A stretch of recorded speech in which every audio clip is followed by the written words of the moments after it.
Olá, esse é o Cardiopata E aí, um podcast onde uma mãe e uma médica se juntam para falar de coração no sentido literal e também no sentido mais humano possível.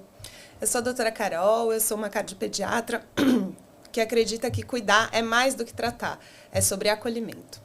E eu sou a Ju, a mãe da Laís e do Pedroca, que é um cardiopata incrível, cheio de história de superação, e é por isso que eu tô aqui. Seja muito bem-vindo, muito bem-vinda ao nosso primeiro episódio do Cardiopata E aí, um podcast que nasce de um encontro entre duas paixões, a medicina que cura e o amor que insiste.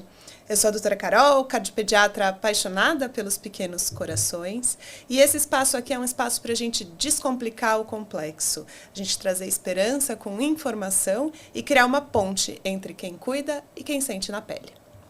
E eu, como mãe de cardiopata, estou aqui para trazer tanto a minha história quanto essa parte de inspirar outras mães, porque diagnóstico não é sentença, então a gente vai percorrer aqui ao longo dessa primeira temporada por vários assuntos que vai te mostrar isso, e eu tenho certeza que vocês vão adorar. E eu estou muito feliz de ter vocês aqui com a gente, então já se aproveita e já se inscreve no canal, ativa as notificações, a gente vai estar com vocês toda quarta às 18 aqui e também nas principais streamings de podcast. E o episódio de hoje ele se chama O Diagnóstico, o dia em que tudo mudou.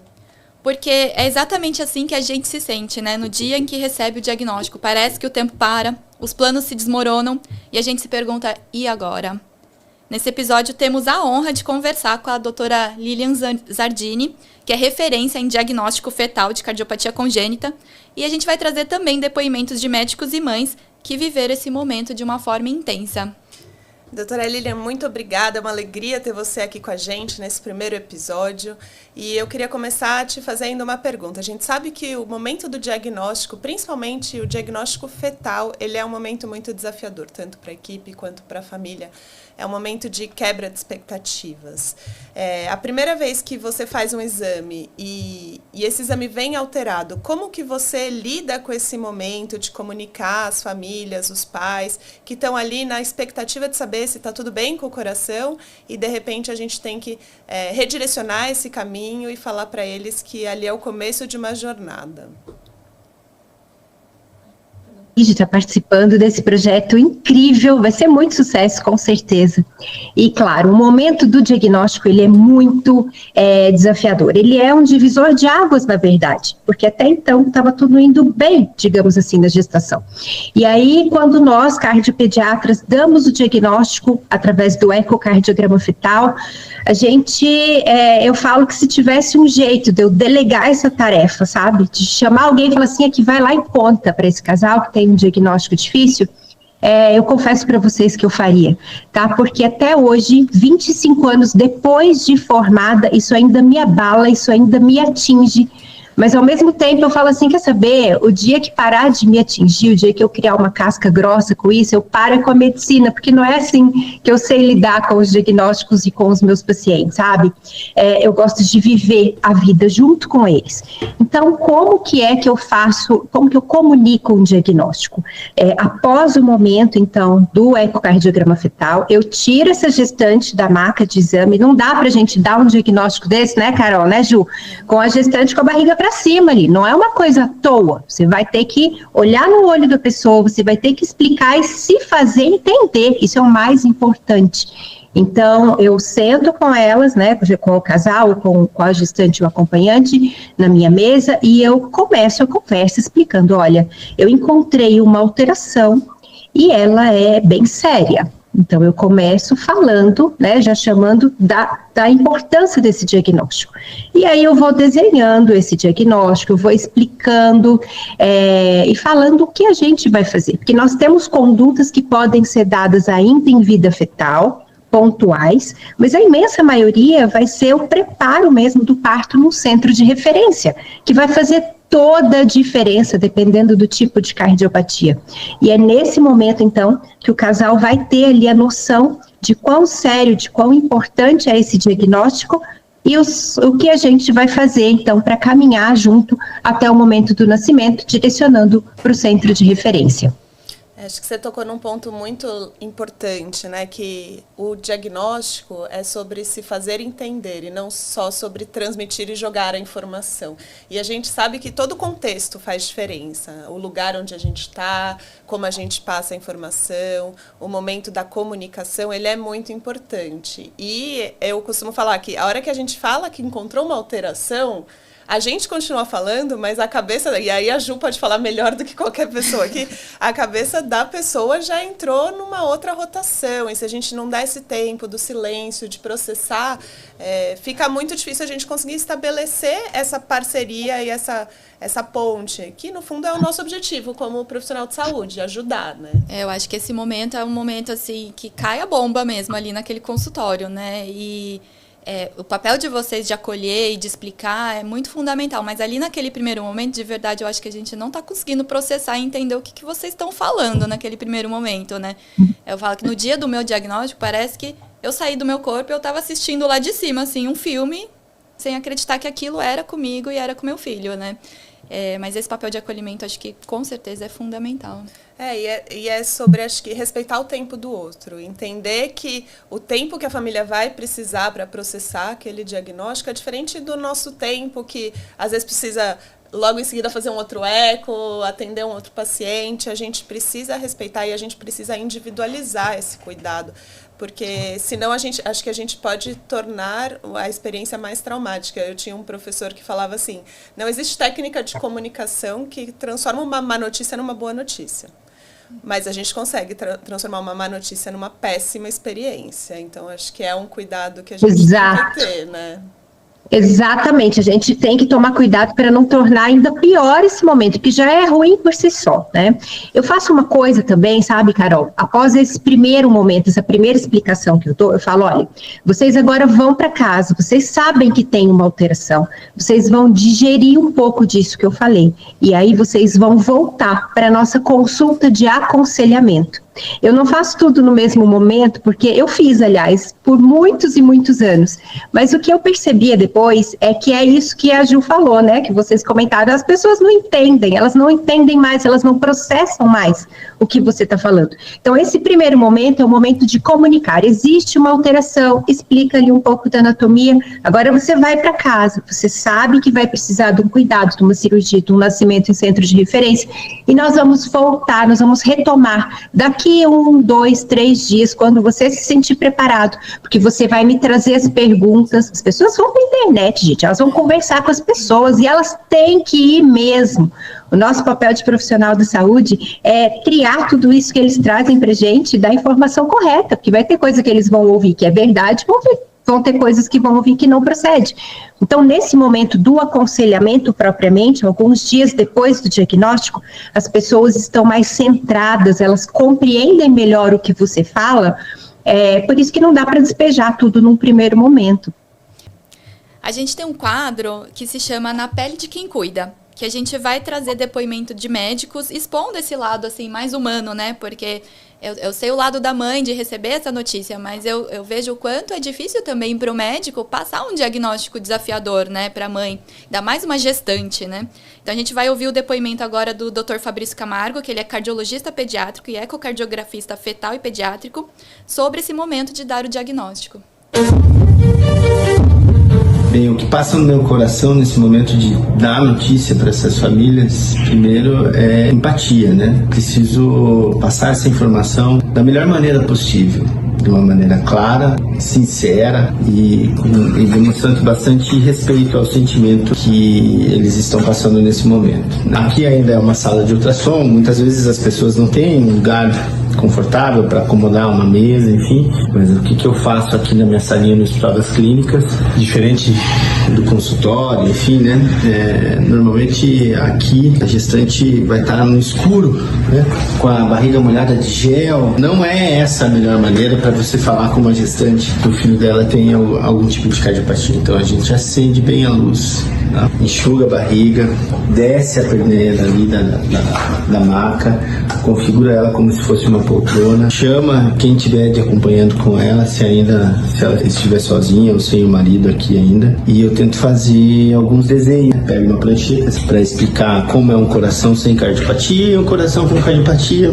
quais são os próximos passos, tanto da parte da cardiopatia quanto da parte das cirurgias possíveis, do tempo de internamento, o que ela precisa se preparar. Então, para a gente acolher, né? Acho que o acolhimento é essencial nesse momento, fazer com que a gestante seja ouvida também, né? Ouvir os seus anseios, as suas fés, quais são as suas esperanças, trazer bastante respeito para esse momento. E eu me lembro muito quando meu pai, né, estava prestes a ser submetido a uma intubação orotraqueal, quando ele estava com Covid, uns 5 dias antes de ele falecer, e o colega do hospital foi tão grosseiro comigo, eu me lembro que eu nunca mais esqueci disso. Então isso faz parte também da minha formação, para também trazer essas informações da maneira mais suave, mas também sincera para as gestantes.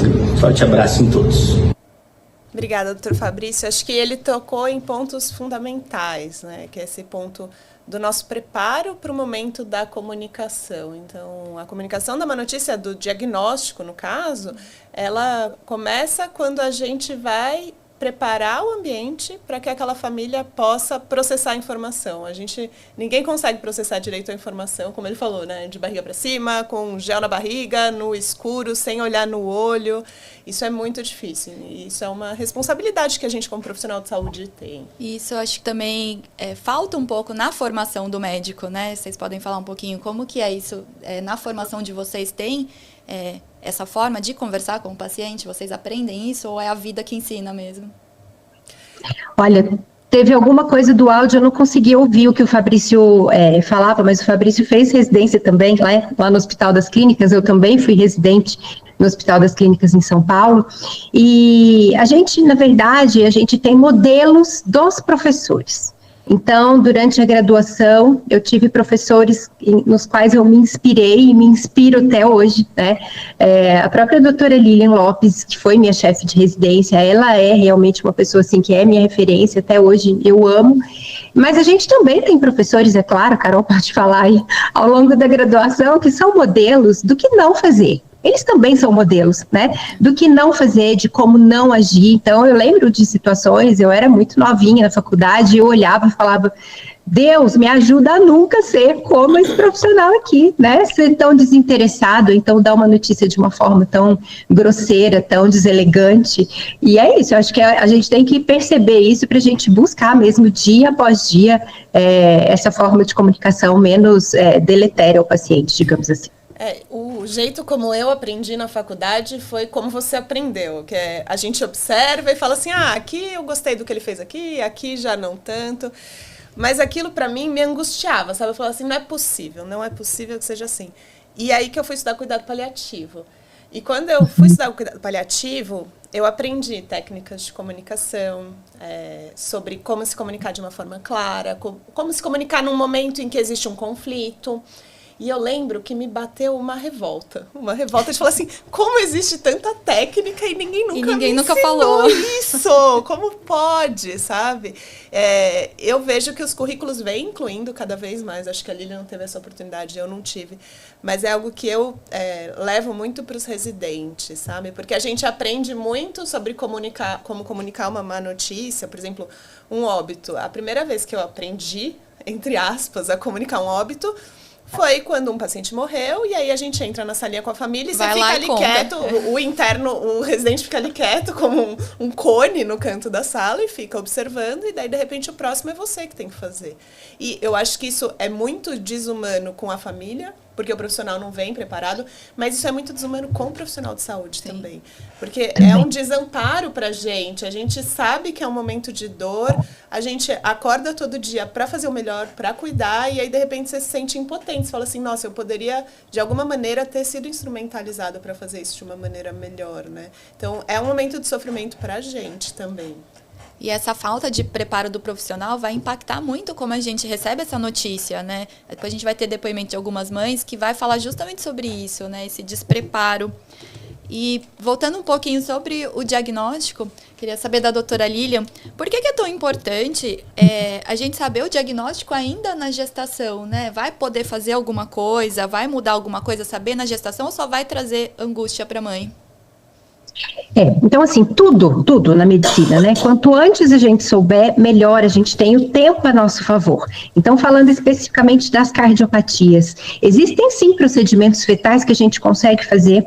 Então, por exemplo, valvoplastias, pulmonar, aórtica, abertura, por exemplo, de um forame oval restritivo, atuar nas arritmias. Isso é possível ainda em vida fetal. Mas o nosso grande objetivo do diagnóstico das cardiopatias, especialmente naquelas cardiopatias críticas, das cardiopatias sérias, é você preparar o parto num centro de referência habilitado, gente. Porque a criança não pode nascer do nada, num hospital sem estrutura, por exemplo, uma cardiopatia canal dependente. Você pega aí, por exemplo, uma transposição das grandes artérias, né? Você não vai ter tempo hábil, muitas vezes, para você transferir esse neném. Você tem que atuar imediatamente, você tem que ter a equipe correta, você tem que ter o preparo da equipe. Então, todo mundo tem que estar ali a postos, disponível, né? É esse o nosso grande objetivo do ecocardiograma fetal. Não é plantar dúvida, plantar preocupação na cabeça dos pais. Aliás, o pré-natal como um todo, eu falo, gente, quem faz pré-natal é porque está querendo cuidar, é porque está querendo realmente olhar e se preparar para cuidar desse bebê, seja em qual sistema for, seja em qual órgão for, da melhor maneira possível. Então, o ecofetal e o diagnóstico precoce é nossa melhor chance, é nossa maior arma na luta contra as cardiopatias congênitas. É sobre preparar a família e para essa jornada. E essa jornada muitas vezes vai ser difícil, mas a gente consegue pegar na mão, né, um do outro, estabelecer uma parceria e falar: vai ser difícil, eu não vou conseguir tirar o diagnóstico do seu filho, mas eu estou aqui com você. E para a mãe também ter a chance de ter um preparo emocional, né? Então, conforme você vai passando ao longo da gestação, você vai se preparando emocionalmente, vai fortalecendo fé, que é muito importante também, para receber essa criança da forma atípica como ela vai vir, né? Perfeito. E aí, pensando nisso, hoje a gente vai trazer também um outro quadro, que é o Voz de Mãe, para a gente poder dar a voz e acolher as famílias através do entendimento da trajetória individual de cada um, da experiência. Então, agora vamos ouvir o depoimento da Fernanda, mãe do Martim, que recebeu o diagnóstico da cardiopatia ainda na gestação. Eu sou a Fernanda, mãe do Martim. Eu descobri a cardiopatia dele no morfológico do segundo trimestre, com 22 semanas de gestação. Eu sou médica, ginecologista e obstetra, e tenho formação em ultrassom. Sabia analisar as imagens, enfim, fui fazer com um colega meu aqui, que é referência em medicina fetal, mora no interior do Rio Grande do Sul, e ele sempre começa pela área cardíaca. E aquela TV, né, pra gente acompanhar o exame. O Martim mexendo e ele focado ali no coração. E nisso eu percebi que algo estava errado, né? E lembro de ter perguntado para ele assim: não enxergo as 4 câmaras cardíacas, que o coração precisa ter as 4 câmaras cardíacas. E ele me disse: nem eu. Então aquela hora já foi um soco na boca do estômago, né? E fiquei desnorteada, assim, sem saber o que pensar muito. Meu marido estava junto, mas não é da área da saúde. Logo perguntei se era compatível com a vida, ele me disse que sim, né? E eu perguntei se tinha algo para ser feito, e ele também me respondeu que sim. E, enfim, continuou o exame morfológico, claro que ele também abalado por ser colega. Depois já questionei ele, né, para onde eu ia, o que fazer. Logo ele me encaminhou para um colega que faz ecocardio fetal aqui na minha cidade. Fui no outro dia fazer o ecocardio. Era muito pequeno, né, 22 semanas, mas pelo que ele conseguia ver, era uma hipoplasia de ventrículo direito. Achava que tinha uma coartação de aorta e uma transposição de grandes vasos naturalmente corrigida. Essa era a principal hipótese dele. Acabei seguindo alguns acompanhamentos em Porto Alegre e fui também para São Paulo, né, conforme indicação de outros colegas, com a equipe da doutora Simone Pedra, para continuar esse acompanhamento. né, e ver a opinião deles também. E acabamos optando, né, por seguir o acompanhamento ali com a equipe, o nascimento em São Paulo, mas foi bem desafiador o diagnóstico. Foi difícil, mas aos poucos a gente foi compreendendo mais e entendendo, né. A gente teve apoio da nossa família, das minhas colegas obstetras, minhas amigas, que foi fundamental o apoio de todo mundo, mas principalmente o diagnóstico adequado, né, chegar no local adequado para poder fazer tudo que era necessário pelo Martim. E tô aqui, querendo aparecer no vídeo. Um diagnóstico precoce salva vidas, né, e faz toda a diferença. Muito legal, né? Ouvir que um profissional médico precisou de um tempo para processar tudo o que aconteceu. Eu achei muito interessante isso, o depoimento da Fernanda. Aos poucos eu fui entendendo, conforme eu fui buscando mais informação. Então é um processo, acho que entender que é um processo é o primeiro passo, né? Não sei como foi para você, Eu achei muito legal essa questão que ela falou do acolhimento. Então ela recebeu ali no morfológico já uma notícia, foi encaminhada para o ecofetal com 22 semanas, então foi bem cedo, ela teve um tempo hábil para se preparar e para buscar a melhor equipe para acolher o nascimento dessa criança, né? Então isso deu tempo para ela, né? O diagnóstico precoce.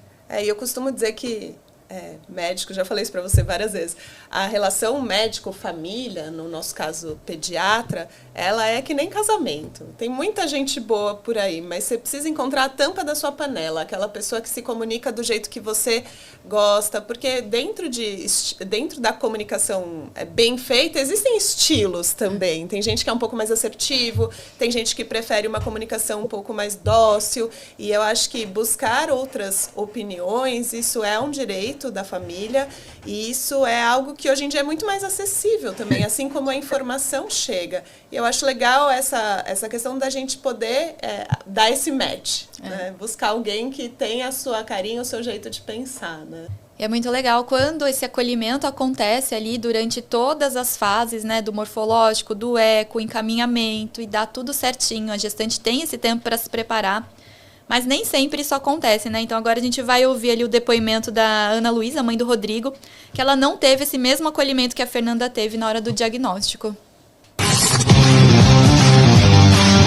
Olá pessoal, meu nome é Ana Luísa, eu sou a mãe do Rodriguinho. Ele teve um diagnóstico de síndrome de hipoplasia do coração esquerdo ainda na gestação. Não foi nada fácil, eu sou de Belo Horizonte, Minas Gerais. Na minha época, quando eu estava gestante, o ecocardiograma fetal ele não era obrigatório. Como ainda estava na pandemia, eu mexia muito em redes sociais, eu ouvi falar sobre esse exame, pesquisei, li bastante sobre ele, vi a importância dele e resolvi conversar com a minha médica que me acompanhava no momento.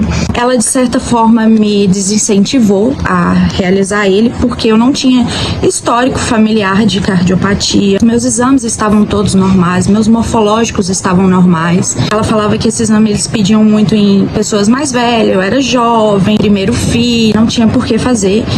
Enfim, ela me passou o pedido, mas como não era nada urgente, eu deixei para fazer um pouco mais para frente e fiz próximo de completar 8 meses de gestação. E aí veio a bomba do diagnóstico, viu que tinha algum problema, viu que era algo sério e resolveu me encaminhar para outro médico, que aí já era uma médica cardiologista que fazia também esse exame. Nesse meio tempo a gente já ficou muito aflito, sem saber o que era, mas a gente já sabia que tinha algo errado. Fomos para outra clínica e lá começou um exame. Eu sei que ela tem muito conhecimento, mas ela foi totalmente despreparada no cuidado comigo. O exame inteiro ela já falava: você vai sair daqui com o diagnóstico completo, eu não vou te passar o laudo ainda porque é um encaixe, mas eu já tô vendo todos os problemas que ele tem. Então assim, a gente já sabia que tinha um problema. E quando ela acabou o exame, ela sentou na minha frente e falou: bom, seu filho ele tem hipoplasia do coração esquerdo, é a pior doença que ele poderia ter no coração. E existe tratamento apenas paliativo para tentar dar uma sobrevida maior para essa criança, mas são tratamentos muito difíceis, muito complexos, com muito sofrimento, e aqui em Belo Horizonte a chance dele vir a óbito é muito grande. Jogou no nosso colo, na hora eu acho que eu fiquei em estado de choque, eu não conseguia chorar, não conseguia entender direito o que estava acontecendo. Eu fui para a internet procurar o que era aquilo, que eu não estava entendendo nada, e aí desabei, né? Falei, pronto, agora meu mundo acabou, não sei se eu vou ter meu filho mais. E no dia seguinte a gente já começou a marcar vários cardiologistas. Eu não tinha noção da complexidade, eu não tinha noção que uma criança poderia vir com um defeito tão grande num coraçãozinho. Falaram que com essa doença a mulher tem direito ao aborto, mas eu jamais optaria por isso. Fomos para São Paulo para ter o Rodrigo lá, encontrei médicos que me orientaram. Eu agradeço a Deus por ter soprado no meu ouvido que eu precisava fazer esse exame. Ecocardiograma salva vidas. Diagnóstico não é sentença. Diagnóstico, ele te dá o direito de lutar pela vida. Essa mãe, vocês viram que a trajetória é bem diferente da primeira, né? Ela recebeu um diagnóstico tardio, porque não foi indicado o eco fetal ali no início no tempo certo, né? E uma coisa que a doutora Lilian, sempre vejo ela falando no Instagram dela, e eu vou pedir para você falar, doutora Lilian, qual que é a gestante que tem indicação de fazer o ecocardiograma fetal? Isso eu falo todo dia, né? É quem tá grávida, gente, você tá grávida, o eco fetal é para você. Ah, mas você não tem nenhum problema de saúde, faça o ecocardiograma fetal. Ah, mas o seu morfológico tá normal, faça o ecocardiograma fetal, gente. Tá? A Ana Luísa é um exemplo, né? Porque os exames dela estavam todos normais, ela chegou a conversar com o obstetra que falou que não precisava. Então, é isso mesmo que a gente vê, né? A maioria dos ultrassons, mesmo os morfológicos, mesmo aqueles bem feitos, eles não são capazes de diagnosticar a cardiopatia com excelência. O padrão ouro é o ecocardiograma fetal. Então, se a gente for esperar o ultrassom alterar para a gente pedir eco fetal, a gente vai pegar uma parcela muito pequena. Tá? Muito pequeno, é muito frequente, aliás, eu receber aqui na clínica pacientes com ultrassons absolutamente normais, tá? Recebi uma drenagem anômala total de veias pulmonares essa semana, ultrassom normal. E aí, se você não dá um diagnóstico desse, você sela o prognóstico dessa criança, aí sim, você não vai preparar nada, vai nascer de qualquer jeito, não é mesmo? Então, isso é muito importante, é para toda grávida, toda. Porque é sobre acolhimento, mas é sobre técnica, é sobre cuidado, é sobre a sobrevida dessa criança, né? Acho que isso é muito importante. E uma coisa que a Ana Luísa falou que é uma realidade hoje em dia é essa dinâmica, né? Sair do consultório, digito no Google. Vamos ver o que é, vamos ver na inteligência artificial o que o chat GPT me fala. E eu vejo uma certa resistência, às vezes, dos médicos, de falar assim, você olhou isso no Google, mas eu que vou te falar o que é certo.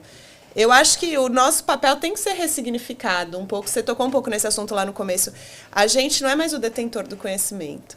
A gente é a pessoa técnica que vai te falar, isso aqui é legal, essa fonte não é tão legal. Para a sua realidade, esse estudo ele é perfeito, mas ele foi publicado lá na Noruega, onde o sistema de saúde é diferente, onde existem coisas que não são da nossa dinâmica. Então, o que desse estudo que você está me trazendo se aplica à sua criança? Aqui, nessa realidade, em Belo Horizonte, ou aqui em São Paulo, ou em Porto Alegre, como era o caso da Fernanda. E eu acho que é legal as famílias se envolverem nessa busca por informação, mas a gente tem que saber lidar com isso. Como que você acha que os médicos vêm lidando com isso, Lilian? Como tem sido a sua experiência?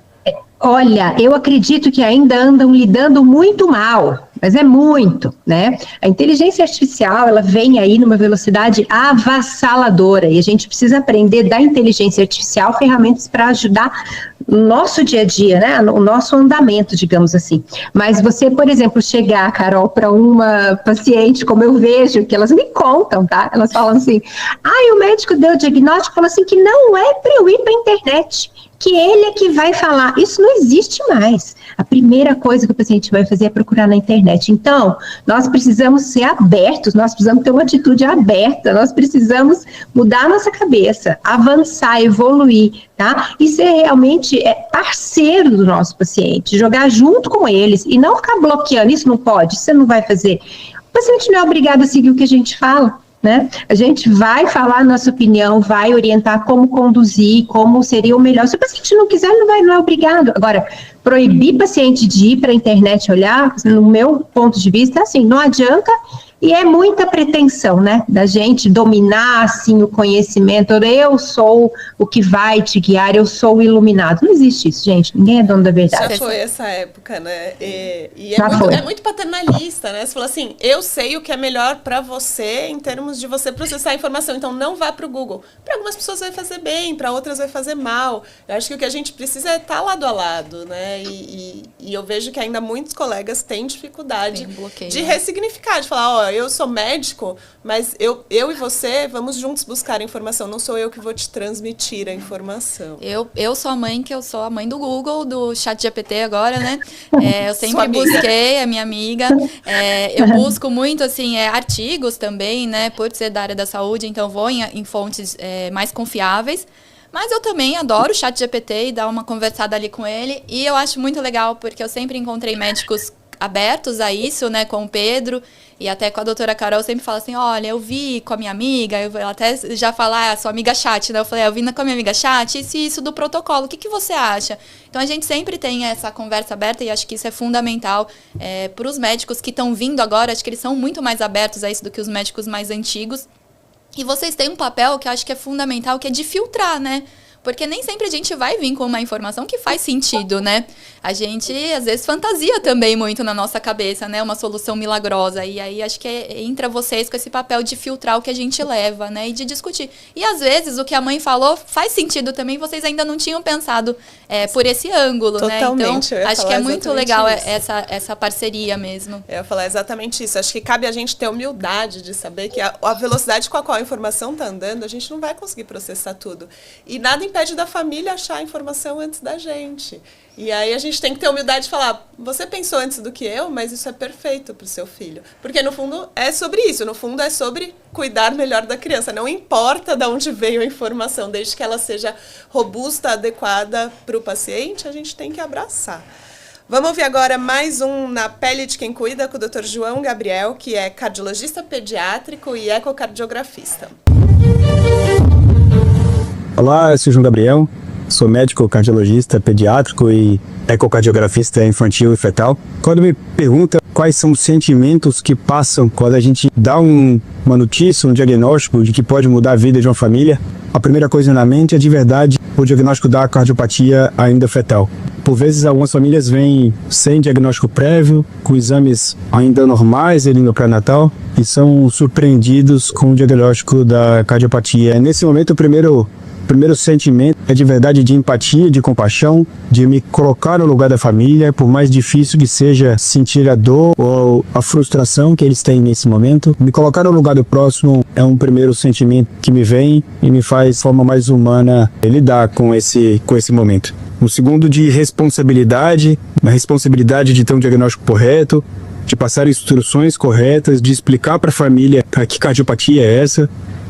Talvez esse momento de mais clareza ajude-os a compreender um pouco melhor da doença e lidar um pouco melhor com elas. Depois, um sentimento que eu acho que é fundamental nesse processo, que é o de amparo, de cuidado, porque a gente já trilha esse caminho inúmeras vezes durante o dia. Nosso dia a dia é passar por esses caminhos com essas famílias, desde o diagnóstico até o momento de tratamento efetivamente dessas cardiopatias. Então a gente conhece, para a família a primeira vez, mas para a gente é um caminho razoavelmente bem conhecido. Por mais que seja tortuoso, por mais que tenham desafios, por mais que nem todo caminho seja igual, mas a gente ser um instrumento de apoio dessas famílias é a nossa função. Eu sempre digo à família que não garanto que vai ser um caminho fácil, o que eu posso garantir é de que a gente vai estar juntas, vai estar de mãos dadas, abraçadas e vamos caminhar passar por isso juntos. Depois um sentimento de gratidão por participar desse momento, por estar ali com a família, de poder fazer parte da história deles. E depois um sentimento de religiosidade, um sentimento de agradecimento a Deus por ser instrumento de cura, por ser instrumento de apoio, por ser instrumento de lidar com tranquilidade dessa família e poder atravessar isso juntos. A gente tem essa missão de vida, a gente tem esse propósito. Parabéns ao podcast, obrigado pelo convite, que seja um podcast de extremo sucesso. O Dr. João, ele tocou num ponto importante ali, a gente vem falando de acolhimento, de empatia, mas ele falou também da religiosidade, né? E eu acho que para os médicos deve ser um momento de muita dualidade mesmo, né? Ao mesmo tempo que você sabe da parte técnica ali, da importância desse diagnóstico precoce, você também tem que lidar com aquela carga emocional de falar, caramba, a família agora vai ter que lidar com o luto do filho perfeito, né? Doutora Lilian, como que você vê essa parte assim, emocional ali de estar... por mais que seu papel seja importante de dar um diagnóstico, mas essa carga emocional é muito pesada. Você acha que a fé também ajuda muito ali a gestante nesse momento? Não só a gestante, né? Porque, no meu caso, por exemplo, quando eu bato o transdutor lá, gente, eu vejo cardiopatia séria, eu já começo, eu falo assim, meu Deus do céu. Ó, primeira coisa, hein, o senhor me ajuda aí, guia esse diagnóstico para ser preciso. E depois, vem comigo, eu falo desse jeito, gente, toda vez. Vem comigo e põe as palavras certas na minha boca, porque é muito difícil. Eu já falei aqui, né? Para mim é a coisa mais difícil, é comunicar diagnóstico, porque eu fico abalada também, gente. Eu falo com o paciente, eu vou explicando, eu vou desenhando, as pessoas vão entendendo. Aí a mãe, né, assim, tem várias reações, às vezes ela fica paralisada, às vezes ela entende e começa a chorar. Mulher geralmente faz isso. Agora o pai, eles vão segurando. Homem é assim, né, gente, eles não deixam as emoções, a maioria, né, aflorar. Então eles começam a engolir seco, assim, ó, na minha frente. E aí eu tô vendo aquilo, tô explicando, e o pai lá, ele vai ficando vermelho, engolindo em seco, aí de repente a pessoa desaba assim, ó, pá, e chora, né? Eu já chorei inconsciente também, você acredita, Carol? Já chorei e pra mim tá tudo bem. A primeira vez que eu fiz isso, eu pensei assim, eles vão achar que eu sou uma fraca, né? Aí depois eu pensei assim, se achar também tá tudo certo, sabe? Porque a gente tem uma limitação, a gente é humano também, puxa vida, sabe? Melhor achar e que você eu sou uma fraca do que achar que eu sou um robô, talvez, né? É verdade. Isso, né? E você sabe como vai ser difícil a caminhada dessa família, né? Eu falo, como esse colega, eu falo, olha, não prometo que vai ser fácil, porque não vai, o caminho é longo, mas eu tô aqui, sabe? Conta comigo, nós vamos junto, nós vamos reavaliar quantas vezes precisar, nós vamos preparar. É difícil.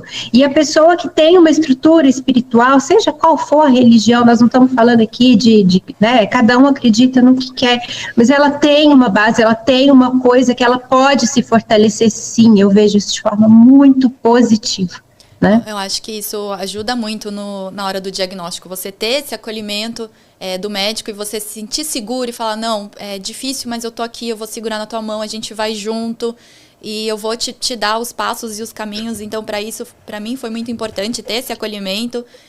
Ali na hora do diagnóstico, eu sou a mãe que trava, viu? Eu sou a mãe que não tem reação, não chora, não fala, eu travo.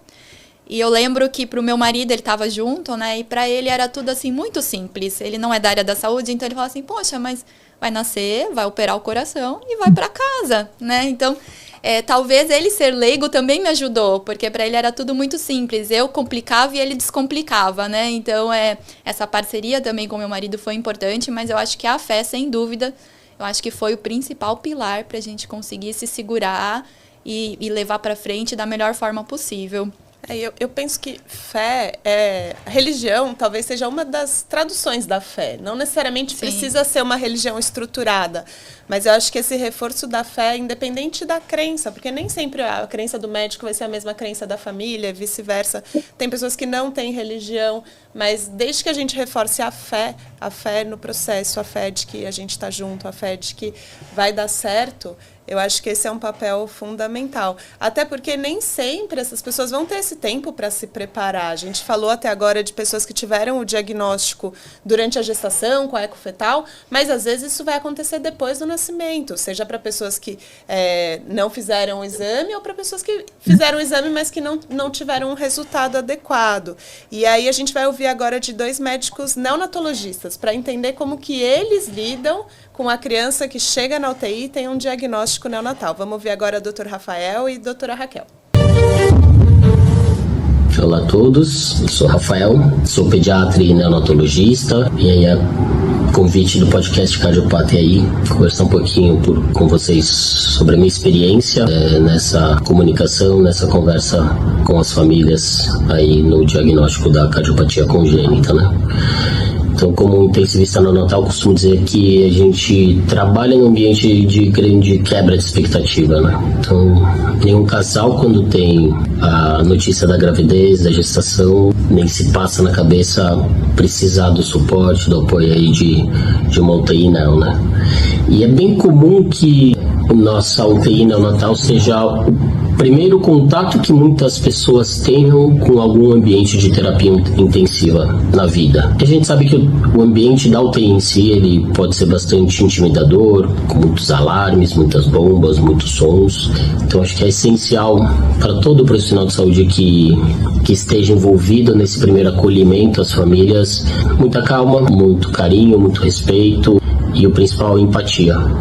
Né? É entender que é um momento cheio de um misto de emoções muito grande, né? A alegria do parto, do nascimento, envolto, né, nas incertezas do diagnóstico e da evolução e dos procedimentos possivelmente necessários. Uma coisa que eu faço bastante questão sempre é de, sempre que possível, acolher essa família numa sala reservada, num ambiente às vezes fora ali da UTI, de você consiga de fato ter com eles uma escutativa, entender a compreensão deles quanto à doença, quanto aos cuidados necessários, quanto às possíveis evoluções. É necessário sim ser técnico para explicar sobre a doença, sobre os procedimentos, sobre os cuidados, mas também tomando cuidado de, às vezes, o excesso de termos técnicos dificultar o acesso a essa família, né?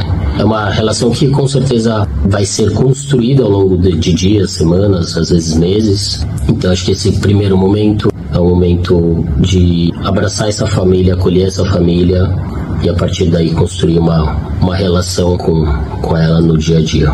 Como é dar uma notícia que muda o destino de uma família? Para mim, dar uma notícia, o diagnóstico de cardiopatia congênita é sempre um momento difícil, porque eu sei que é um momento de dor e angústia para aquela família. Mas é exatamente isso que me fez querer estudar mais sobre comunicação. Meu pensamento nesse momento é que eu preciso estar o mais preparada possível para amparar aquela família. E esse amparo, esse apoio vai envolver vários fatores. Tem uma parte técnica que eu preciso estar muito inteirada do caso, eu preciso ter segurança sobre aquele diagnóstico, sobre os desfechos possíveis, os tratamentos disponíveis. Caso seja uma demanda familiar naquele momento, eu preciso trazer essa segurança técnica. E tem também um fator humano. Eu preciso estar presente, conectada com aquela família, preciso estar inteira, emocionalmente disponível, demonstrar que eles não estão sozinhos nessa caminhada. Isso é uma forma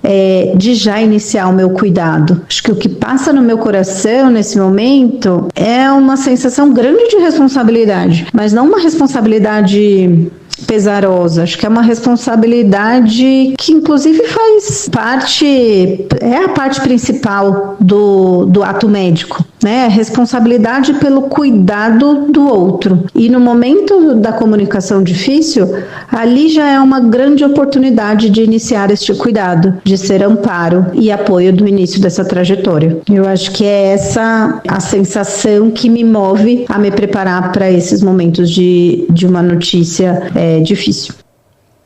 Acho que uma coisa legal que eles falaram é sobre tomar cuidado com o excesso de termos técnicos, né? Você tem que trazer a parte técnica, mas eu vejo muito isso na comunicação com os médicos, até dos médicos jovens, assim, às vezes vocês se perdem ali na comunicação nisso mesmo. E eu vejo que vocês estão ali falando, e a mãe tá assim, com aquela cara de assustada, tipo, não tô entendendo nada.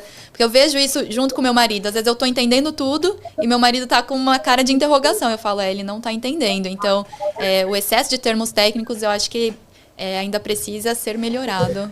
Eu acho que a gente precisa entender que a comunicação ela é tão responsabilidade do emissor quanto do receptor. E o que eu quero dizer com isso? Às vezes acontece, eu vejo os residentes às vezes falando isso, essa mãe não está entendendo nada. Eu fiquei lá conversando com ela meia hora e ela não está entendendo nada. Mas aí você falou assim, mas você olhou para ela enquanto você estava falando, né? Você checou se ela estava recebendo a informação, se ela tinha dúvidas ao longo do processo. Palavra, eu costumo falar também, palavra é que nem remédio. Palavra tem dose, tem horário e tem efeito colateral. Então a gente precisa entender que não dá para eu vomitar tudo, da mesma maneira que não dá para eu dar os 14 dias de antibiótico numa dose só, porque o paciente vai passar mal, vai ter efeito colateral, não vai curar a doença. Eu não posso despejar tudo que eu sei em cima da família, do prognóstico e tudo mais. Por quê? Porque isso vai trazer efeitos colaterais. E é nosso papel, a Raquel falou, é um ato médico. Comunicar o diagnóstico é um ato médico. E a gente precisa ter muita responsabilidade nesse momento. Uhum. O Medicase, Ju, que você está falando, né? O Medicase, ele é uma coisa, assim, muito séria, porque, às vezes, o médico não sabe traduzir em miúdos, digamos assim, não sabe usar termos mais fáceis da pessoa entender. E eu tenho o costume de usar termos mais simples, mesmo quando eu comunico diagnósticos para pacientes médicas. Tá? Porque nessa hora eu preciso realmente que ela traga ali a consciência para ela entender aquilo. Então não adianta eu ficar falando termos, vomitando termos técnicos sem sentido. Então eu falo mesmo, olha, nessa cardiopatia, por exemplo, o bebê vai nascer roxinho, cianótico. Então, se eu quiser pôr algum termo, eu sempre vou fazer atrelado a uma explicação bem simples da pessoa entender.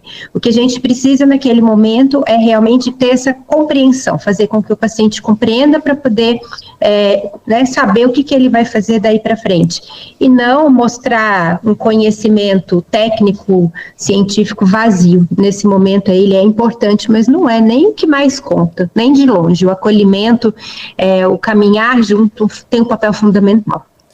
Acho que estabelecer pontos de checagem é uma estratégia que eu gosto bastante. O que eu quero dizer com isso?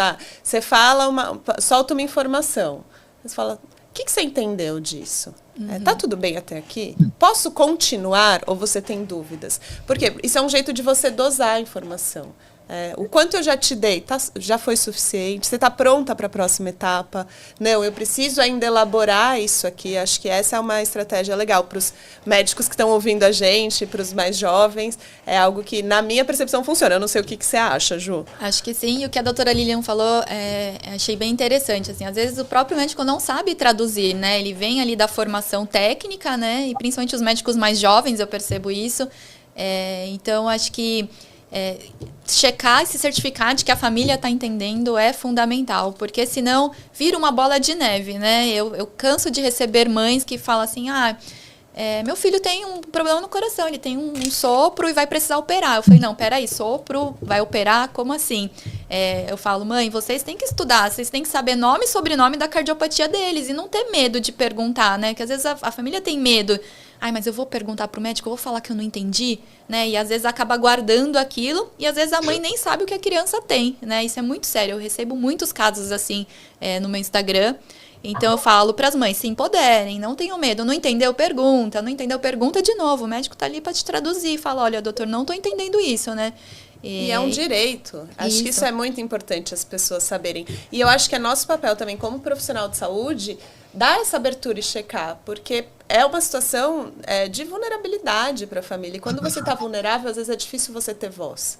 Seja num processo de adoecimento, ou seja na vida. É difícil vocalizar. Então, é nosso papel, é nossa responsabilidade checar, perguntar, dizer, tá tudo bem, você pode me perguntar a mesma coisa 25 milhões de vezes. Eu vou responder 25 milhões de vezes, até a gente estar junto na mesma página. Normalizar as reperguntas, porque é isso, é parte da elaboração. Conforme você vai digerindo a informação, você vai elaborando novas perguntas surgem, né? Bom, eu queria te perguntar um pouquinho, a gente está em 2025, né? Por que ainda se perde diagnóstico? Por que ainda chega mães sem diagnóstico? Falta profissional especializado, falta conhecimento, ou nem todas as cardiopatias a gente vai conseguir diagnosticar na gestação? Essa é a pergunta de milhões, né, Ju? Por quê? Nós temos cirurgias fetais, nós temos médicos ultra especialistas, nós temos o conhecimento aí amplamente divulgado. Isso é uma discussão desde a época que eu estava na residência, lá nos anos 2000, já se falava, por que ainda se perde tanto? Nós temos que melhorar a qualidade do ultrassom. concordo, a gente tem que melhorar a qualidade do ultrassom para que eles percebam realmente os diagnósticos. A gente tem que fazer eco fetal para todo mundo. Sim, o ideal é que façam, eu vou continuar repetindo isso sempre, tá? O ideal é fazer, mas a gente sabe que não é todo mundo que faz, a gente sabe que ainda os obstetras, muitos deles ainda não têm a atualização, não têm o conhecimento, pedem eco só quando tem alguma alteração no ultrassom, se a mãe for de alto risco. Isso não faz nem sentido, porque a maioria das cardiopatias, mesmo as graves, não são reconhecidas no ultrassom, e 90% dos bebês cardiopatas, eles vêm de mães de baixo risco. Então, realmente é uma questão, assim, muito difícil, né, da gente responder. Agora, o que fazer, né? A gente sabe que a cardiopatia, ela é a alteração mais comum e a gente continua perdendo esses bebês dia após dia. A maioria dos nascimentos são de bebês que não tinham o diagnóstico. Então, isso tira da família realmente, né? O direito aí é lutar por esses bebês, o direito é você se programar, nascer num centro de referência. E tem também, Ju, que o tempo de formação para um ecocardiografista fetal, para você ser realmente especialista, estudar a fundo, ele é longo, tá? Então, são 3 anos de pediatria, 2 anos de cardiologia pediátrica e 1 a 2 anos de ecocardiograma. Imagina isso, aí é tempo de residência, tá? Para você realmente falar, eu sou especialista no assunto. Então, muitas vezes, as pessoas vão fazer ecocardiograma aí de qualquer jeito, às vezes com um profissional que não corresponde, né? Não é tão bom no que faz. E, por outro lado, nós temos aí o sucateamento mesmo da formação médica. A gente tem os planos de saúde que vão impondo aos médicos a forma de trabalhar, tem que trabalhar cada vez com menos tempo para cada paciente, muitas vezes, porque ganha pouco, né? Então, a gente tem várias questões para a gente perguntar e por aí, por que a gente anda perdendo ainda em 2025 diagnósticos tão sérios das cardiopatias, sendo que é completamente possível a gente dar esses diagnósticos, né? Eu concordo plenamente, acho que se a resposta fosse fácil, o problema já estava resolvido. Mas eu acho que uma das coisas que a gente está fazendo aqui, que é um pouco a nossa missão, que vai ajudar definitivamente a melhorar o diagnóstico e o tratamento, é a informação para as famílias. É lógico, sem o médico bem formado, com estrutura para trabalhar, o diagnóstico não vai acontecer. Mas se as famílias souberem que eu preciso fazer o eco fetal, elas vão pedir para o médico. E se aquele médico não der o pedido, elas vão pedir para outro médico. Então, acho que aqui é uma sementinha que a gente está plantando para poder ajudar, porque as famílias precisam ser empoderadas. Né? Isso funciona muito. Eu recebo muitos depoimentos no Instagram depois que eu comecei a fazer vídeos e falando da importância do eco fetal. Eu recebi muitas mães que falaram assim, poxa, meu médico não me pediu, daí eu fui lá e pedi. E aí ele falou que eu não tinha indicação, e eu falei, não, mas eu vi no Instagram que eu não precisa ter indicação, eu tenho que fazer. E quantos diagnósticos eu consegui através de divulgar a importância do ecocardiograma fetal, né? Quantas crianças tiveram uma nova oportunidade ali, uma nova chance através desse diagnóstico. Então, acho que essa sementinha que a gente planta aqui é muito importante mesmo. Isso muda a trajetória da família, muda a história dessa criança. Então, vamos ouvir mais um Voz de Mãe. Vamos ouvir agora o depoimento da Ellen, que é mãe do Bernardo, de 4 anos, que foi diagnosticado com hipoplasia do VD. Oi, eu sou a Ellen, a mãe do Bernardo. Eu descobri a cardiopatia do Bernardo com 27 semanas de gestação no exame ecocardiograma fetal. Era para ser só mais um exame, mas naquele momento a médica olhou para mim e ela falou, olha, tem uma alteração no coração do seu filho, é muito grave e ele vai precisar de cirurgia. Naquele instante o meu mundo parou. Eu fiquei arrasada, fiquei despedaçada e eu saí daquela sala como se eu tivesse perdido meu filho, né? E a partir dali foram dias muito difíceis, eu só sabia ficar de cama, chorando e eu perdi as forças. Até que em um desses dias, chorando muito na cama, eu senti um chute muito forte na minha barriga. E naquele momento eu entendi que ele estava ali, meu filho estava vivo e ele estava lutando pela vida dele. E eu também precisava levantar e lutar junto com ele. E naquele momento eu levantei e eu comecei a correr atrás de tudo que ele precisava. Fui atrás de um hospital de referência, de uma equipe médica também referência.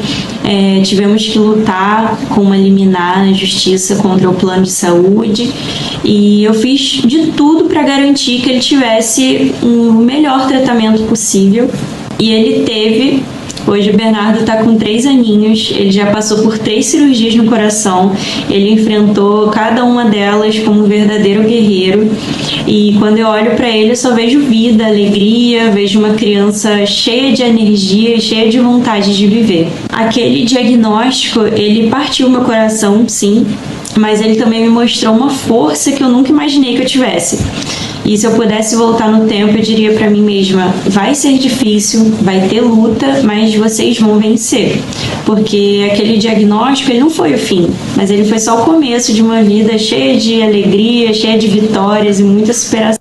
É o que eu sempre falo para as mães, né? Diagnóstico não é sentença. O diagnóstico, ele te dá tempo para você se preparar, para você buscar tanto informação quanto uma equipe que vai te acolher e que vai te dar os próximos passos e os caminhos para que tenha tratamento, né? Eu vejo ainda muita gente falando sobre aborto no diagnóstico, falando ainda sobre ser uma cardiopatia incompatível com a vida, né? Ainda se usa esses termos, porque eu acho que falta também, fora dos grandes centros, essa formação do médico também de acolher e de saber que existe sim um tratamento, por mais difícil que seja, né? É isso, diagnóstico não é sentença, né? Essa frase é tão sua, né, Ju? E assim, e é tão verdade isso. Então, a partir do momento que a gente assume a responsabilidade, nós somos mães, nós temos aqui uma criaturinha que está na nossa dependência, né? Nós temos que agir, nós temos que buscar o melhor para os nossos filhos. E qual é a nossa melhor chance, se não um diagnóstico precoce, se não um diagnóstico que vai realmente dar tudo aquilo, propiciar tudo o que é possível fazer pelos nossos filhos. Eu converso muito com mães de todo tipo, tanto no Instagram quanto aqui na materna, e eu percebo muito isso. As mães que tiveram a chance de lutar, programaram esse parto, o bebê nasceu, ainda que não sobrevivam no procedimento cirúrgico, isso é uma realidade. Nem todos os bebês, é claro, a gente vai conseguir tirar, né? Vão conseguir sobreviver.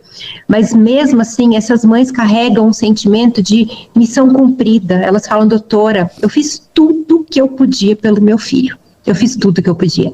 Ao passo que as outras mães que descobriram só após o nascimento, e que são a maioria, e que muitas vezes não tem mais o tempo de transferência, não tem o tempo de buscar um procedimento que seja necessário, seja cirúrgico, seja cateterismo, o que é que esse bebê precisa, elas trazem uma sensação de tristeza, e elas falam uma frase assim, ó, doutora Lilian, se eu tivesse feito o ecocardiograma fetal, talvez meu bebê estivesse aqui comigo.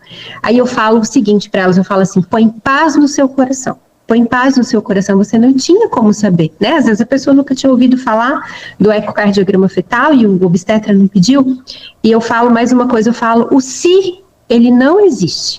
Você passou pela situação que você tinha que passar, mas tira esse peso do seu coração. Mas muitas vezes elas não se perdoam, sabe? Isso é muito triste da gente ver. Para essas mães eu sempre falo, tem coisas que fogem do nosso entendimento, né? Mas acho que se Deus permitiu é porque nossa alma precisa. Algo a gente tem a aprender com isso, algo a gente tem a evoluir diante dessa situação.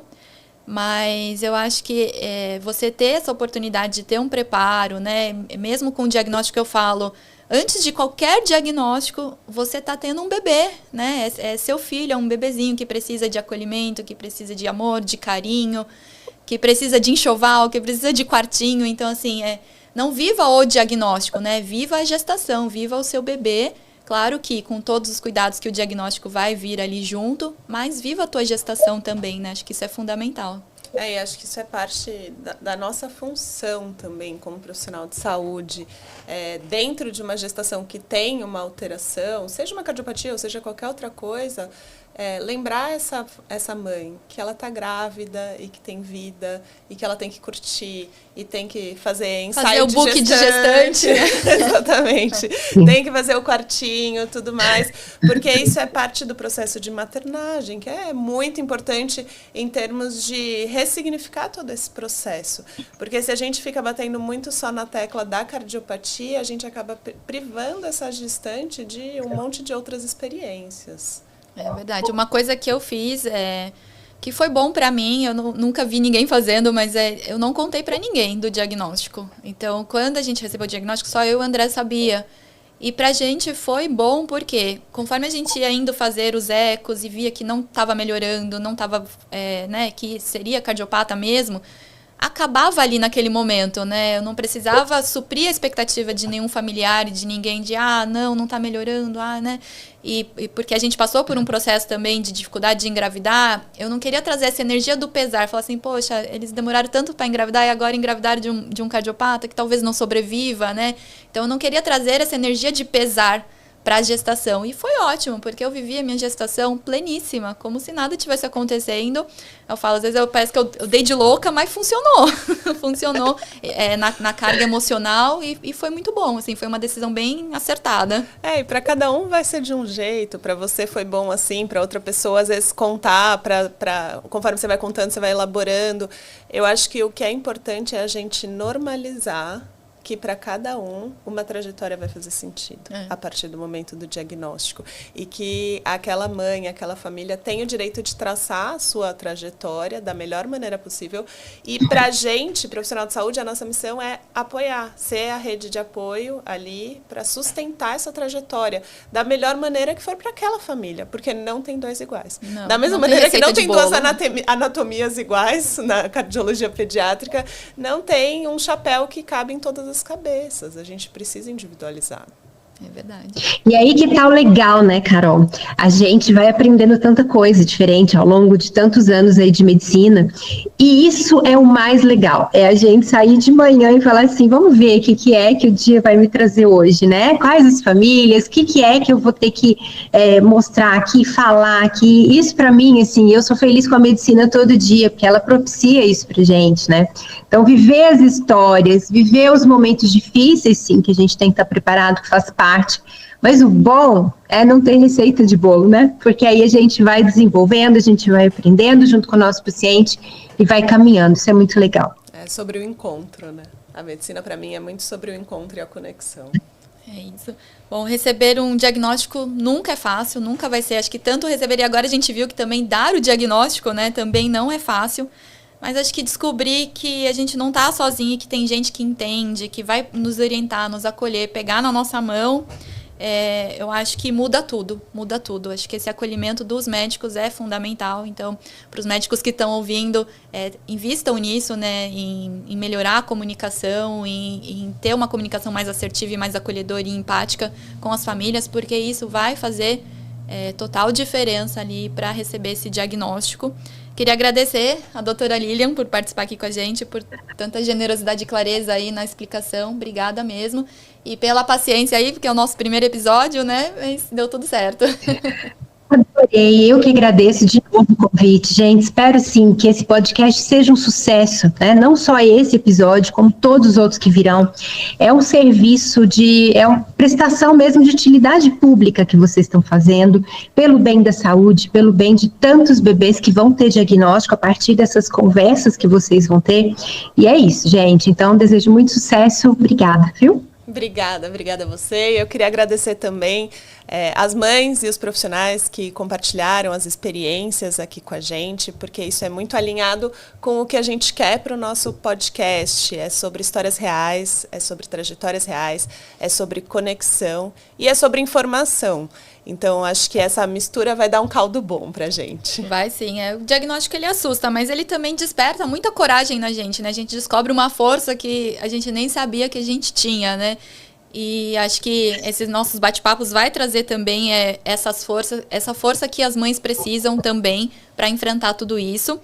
E no próximo episódio, queria já convidar vocês, a gente vai falar sobre superação. A gente vai trazer convidados que transformaram o limite em força. Então, a gente vai trazer diversos cardiopatas aí com histórias de atletas, né? Histórias de atividade física, pessoas que estão superando seus limites e estão trazendo, vão desmistificar, né? De que cardiopata não pode praticar atividade física, cardiopata pode, né? Praticar atividade física. Então, queria convidar vocês para o próximo episódio. Já segue a gente aí nas nossas redes sociais e ativa o sininho aí, as notificações. Obrigada a você que ouviu a gente. Segue a gente nas redes sociais, como a Ju falou, ativa o sininho e vem com a gente junto nesse projeto que vai ter muita coisa boa por vir.